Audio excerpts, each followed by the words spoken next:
Olá, essa é a nossa quinta aula do curso de Planejamento de Cursos Remotos. E nessa aula a gente vai falar sobre planejamento de ensino. O planejamento de ensino é uma etapa fundamental para qualquer processo de ensino. Isso porque é ele que nos garante que a gente vai estruturar o caminho e os recursos necessários para facilitar a aprendizagem do nosso aluno. De forma geral, planejar é prever, é antecipar as situações que irão ocorrer durante o processo de ensino. Basicamente, quando você planeja o ato de ensinar, você deve responder a algumas perguntas. Dentre elas, qual é o ponto de partida? O que o meu aluno já sabe? Qual é o ponto de chegada? Ou seja, quais são os meus objetivos de aprendizagem? Qual é o conteúdo que deve ser trabalhado para eu atingir o meu ponto de chegada? Quais recursos eu tenho disponível? Quanto tempo eu terei disponível para poder conduzir o meu processo de ensino? Como eu vou avaliar se o meu aluno de fato aprendeu? Então, de forma geral, planejar o ato de ensinar implica em responder a todas essas perguntas. Vamos analisar cada uma dessas perguntas. A primeira é: qual o ponto de partida? O ponto de partida me indica, como professor, aquilo que o meu aluno já conhece, porque o conhecimento é construído de forma cumulativa, ou seja, eu aprendo algo novo hoje a partir de algo que eu já sabia anteriormente.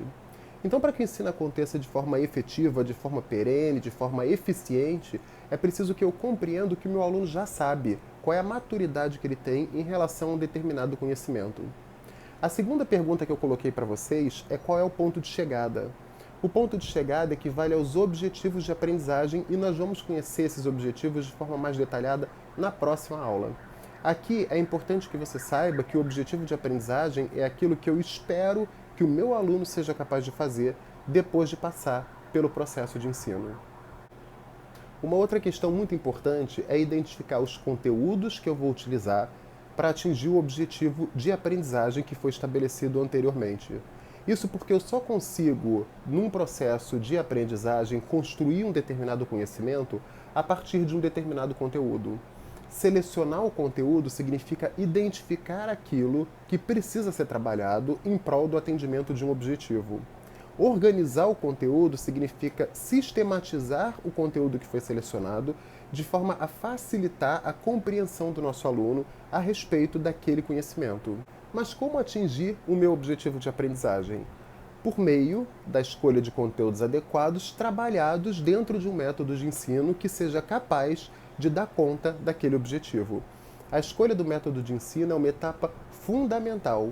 O método nada mais é do que a forma como eu vou transmitir, como eu vou apoiar o meu aluno para construir aquele determinado conhecimento.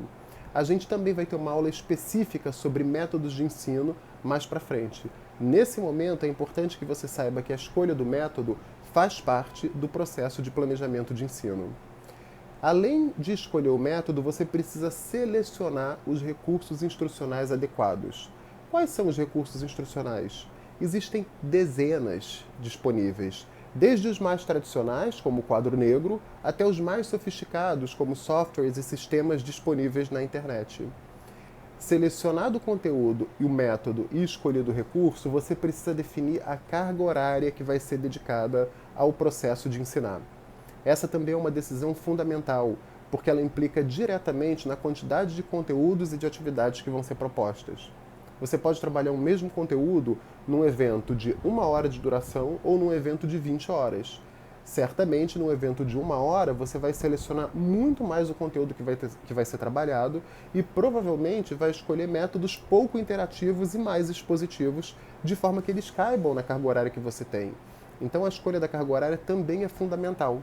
No caso de cursos remotos, a carga horária deve combinar os momentos síncronos com os momentos assíncronos, o que traz mais um desafio para nós, professores, na estruturação, no planejamento e na organização desses cursos. A última etapa é o processo de avaliação, que nós também teremos uma aula específica para tratar disso. Nesse momento é importante saber que escolher o método de avaliação faz parte do processo de planejamento de ensino, porque é este método que me diz se aquele objetivo de aprendizagem que foi selecionado lá no começo conseguiu ser atingido. Existem diversas formas de se avaliar a aprendizagem e a gente vai conhecer mais para frente cada uma delas. A etapa do planejamento certamente é uma das etapas mais importantes do processo de ensino.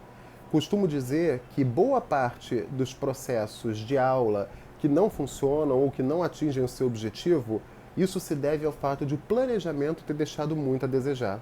Então, cuida do seu planejamento de ensino, verifica se você está fazendo todas essas etapas e aguarde, porque nas próximas aulas a gente vai detalhar cada um desses momentos que eu comentei com vocês. Essa foi a nossa quinta aula sobre planejamento de ensino. Muito obrigado e eu te desejo um bom estudo.